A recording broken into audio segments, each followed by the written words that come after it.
નરનારાયણના તપનું.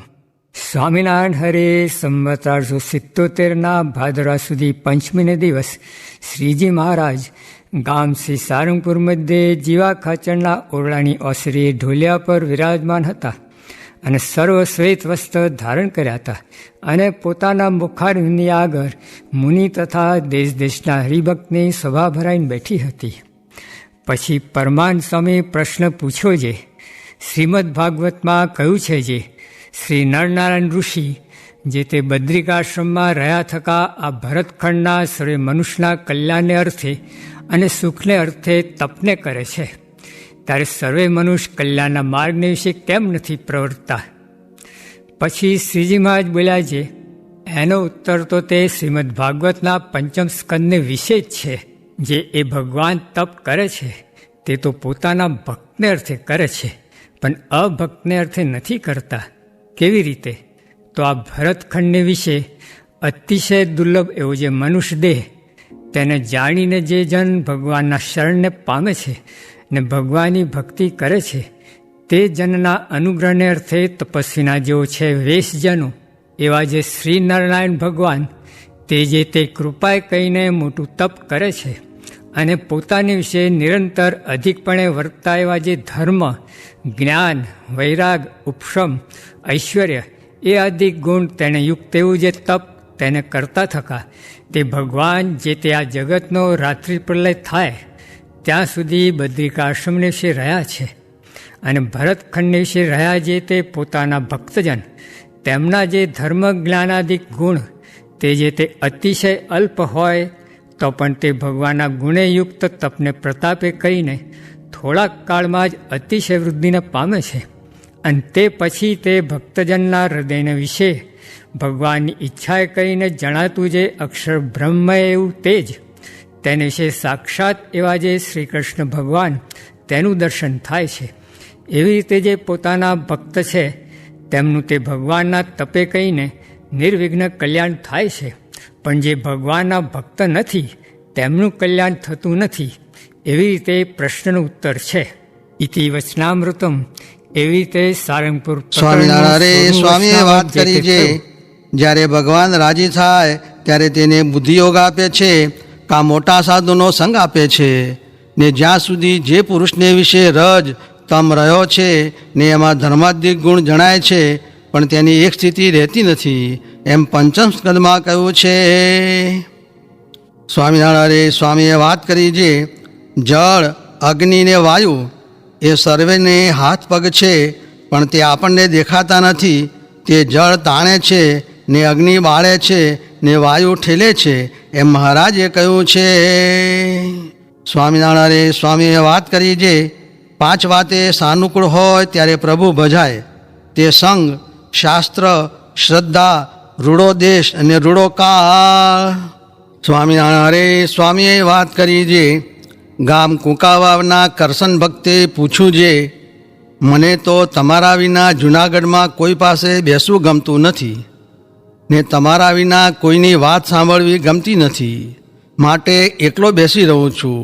ત્યારે સ્વામી બોલ્યા છે, એ તો રુચિ પ્રમાણે રહે છે.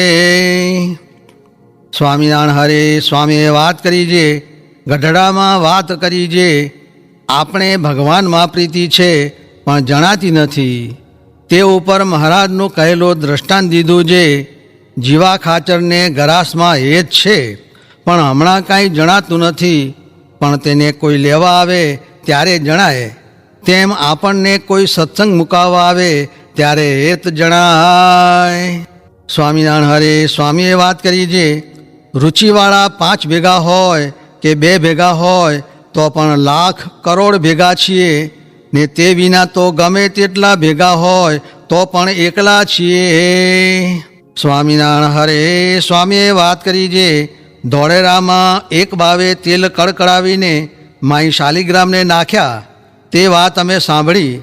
તે ઘડી રૂવાડા ઊભા થયા ને જીવમાં બળવા લાગ્યું. તે જુઓ ને, જગતમાં એવા ભેખ છે. સ્વામિનારાયણ હરે સ્વામીએ વાત કરી છે, બીજા તો સુરા ભક્તના આપાના જેવા પુણ્ય કરે છે. તે આપો કાશીએ રૂપિયા 500 વાણિયાના વ્યાજે કાઢીને ગયા તે ધોળકામાં સારા કેળા ને કેરી આદિક સારું દીઠું એટલે ત્યાં રહ્યા. પછી બધું ખાઈને વરસ એક થયું ત્યારે વાંસ લઈને કાવડ કરી ને વચ્ચે સાબરમતીથી પાણી ભરીને આવ્યા. ત્યાં તો સૌ સામા ગયા ને ગામમાં આવ્યા. પછી ઓલે વાણીએ ઉઘરાણી કરી ત્યારે કહેજે દેશું. પછી ઝાઝા દિવસ થયા એટલે અકળાઈને કહ્યું છે, કાં તો રૂપિયા દો ને કાં તો ગંગાજીનું પુણ્ય દો. પછી તો આપાના છોકરા સૌ કહે જે ના પુણ્ય તો નહીં. ત્યારે આપો કહે દે રે દે, પુણ્ય તો દીધા જીમો છે. એમ કહીને કાનમાં ધોળકાનું કહ્યું. પછી તો પુણ્ય દીધું. ત્યાં તો મર વાણિયાનો છોકરો, પછી બાયડી અને પછી પોતે, આ જો પુણ્ય જગતમાં એવા થાય છે. એમ કહીને હસ્યા અને પછી કહે મહારાજ એવી વાતો કરાવતા. સ્વામિનારાયણ હરે સ્વામીએ વાત કરી છે. પછી વળી સ્વામી કહે મારે ને મહારાજને 4 વર્ષનું છેટું છે. તે મહારાજનો જન્મ સંવત 1837માં ને મારો જન્મ સંવત 1841માં શરદ પૂનમ. તે આસો સુધી પૂનમ. તે આ હમણાં ગઈ શરદ પૂનમ ત્યારે 82 વર્ષ પૂરા થયા ને 83મું બેઠું. એમ બોલ્યા તે સ્મૃતિ સારું લખ્યું છે. સ્વામિનારાયણ હરે સ્વામીએ વાત કરી છે. વડોદરામાં દિવાનજી હારે એટલું વેર ને તેના મનમાં એમ છે જો કાંઈક સ્વામિનારાયણ વાંકમાં આવે તો એને લાજહીણ કરીએ. તે સારું તો ત્યાં આવ્યા હતા. પછી સભા થઈ ત્યારે બોલ્યા જે તમે તો કાઠીનું ખાઓ છો માટે વટલ્યા તે ઠીક નહીં. પછી મહારાજ કહે અમે એ નથી કર્યું નિકર, પણ અમે તો યજ્ઞાદિકે કરીને પણ શુદ્ધ થાશું. પણ તું તો બ્રહ્મ બીજ જ નથી, તો શું યજ્ઞાદિકે કરીને પણ બ્રાહ્મણ થવાશે? એમ સિયાજી મહારાજ પગ દાબે ને ના કહે તો પણ કહ્યું. પ્રકરણ 20 ત્યાગી સાધુ. શ્રીહરિએ ભક્તિ માતાને ધર્મશાસ્ત્રનો બોધ આપતા ત્યાગીનું વર્તન જણાવતા કહ્યું, ત્યાગી સાધુએ કાષ્ઠ, ધાતુ, ચિત્રની સ્ત્રીની પ્રતિમાને અડવી કે જોવી નહીં. સુવર્ણ આદિ ધનનો ત્યાગ રાખવો. સ્ત્રી તથા સ્ત્રીને આધીન પુરુષનો સંગ ટાળવો. ત્યાગી સાધુએ સર્પની પેઠે સ્ત્રીથી દૂર રહેવું. જ્ઞાન, ભક્તિ, તપ, ત્યાગ, યોગ અને સતશાસ્ત્રમાં પ્રેમ રાખવો. કામ, ક્રોધ, લોભ, માન, માયિક પદાર્થમાં સ્નેહ, રસાસ્વાદ વગેરે દોષને તજવા. ઇન્દ્રિયોને જીતવી. અષ્ટાંગ બ્રહ્મચર્ય રાખવું. ભગવાનની નવધા ભક્તિ અખંડ કરવી. ભગવાનની સેવા વિનાની મુક્તિ પણ ઈચ્છવી નહીં. ભક્તિ માતાને શ્રીહરિ કહે જે ત્યાગી થયો તેણે પૂર્વાશ્રમના સંબંધીને સંભાળવા નહીં. જો સંભાળે તો જરૂર તેને બંધન થાય છે.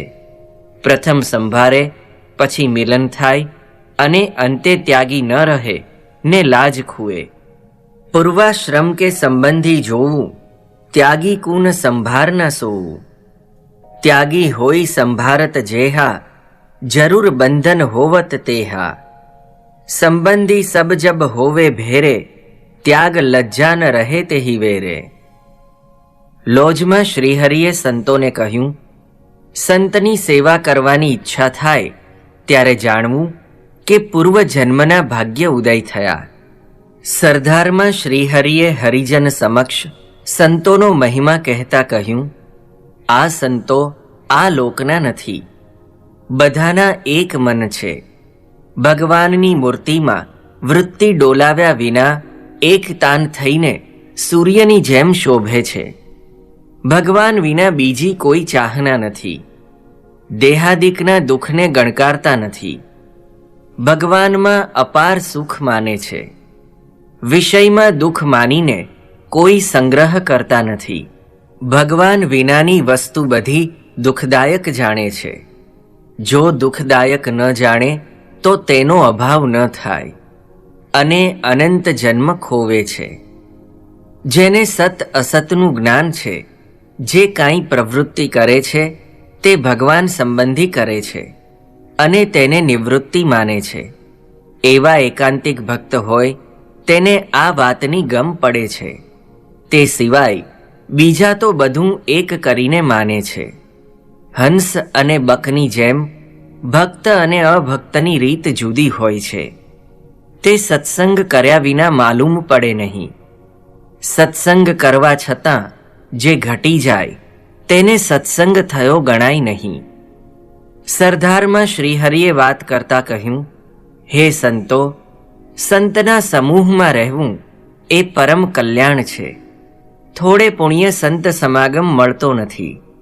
જેને આવો યોગ મળ્યો તેના ધન્ય ભાગ્ય છે.